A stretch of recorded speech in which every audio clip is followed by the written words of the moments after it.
Ndugu mwandishi, nasema asante sana kwa pole yako, lakini kiukweli mpira wa Bongo utaendelea kuwa hivi hivi ubebeshaji, kwa sababu umemsikia mwenyekiti amesema kwamba waliomba wachezeshaji watoke nje ya nchi, lakini hatujui TFF wameamua vipi.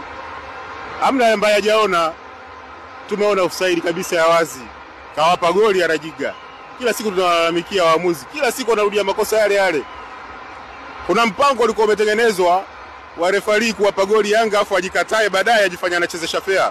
Kuna faulo moja imeonekana pale wazi kabisa, Yanga wameshindwa kuitumia ile faulo. Ule ulikuwa mpango mkakati, afu baadaye Rajiga ajikatae ajifanya anachezesha fair. Imeshindikana kipindi cha kwanza, wakasubiri kipindi cha pili.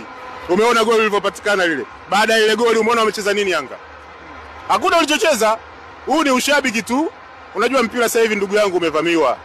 Sasa hivi kuna mtu katoka Mbwinde huko, kakutana na Azam TV, kakutana na ITV, kakutana na ETV. Ameangalia kidogo, kaingia kwenye mtandao, kakuta wachambuzi wawili watatu wanamdanganya, naye anajua mpira. Kuna watu hawajacheza mpira lakini wanajifanya wanajua mpira kweli kweli. Lakini hawajui kutafsiri mpira wala kusoma mpira. Mtu kaja uwanjani, yeye anataka aone goli tu. Ukimwambia uhalisia, anakubishia. Lakini kila mtu ameona, Watanzania wote wameona. Sawa, watasema wametufunga mara 6, watasema tumewafunga, sisi ndio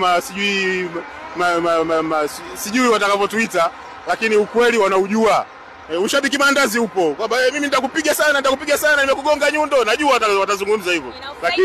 Lakini uhalisia wameuona kwamba ushindi waliopata kwanza papatu goli moja, wameingia kwa kukalili. Mimi kuna baadhi ya watu wa Yanga niliwaambia, nyinyi hichi kikosi kipya mnakuja na akili za goli 5 si goli ngapi? Yale ni matokeo tu yanatokea. Kikosi cha Simba ni kikosi kipya.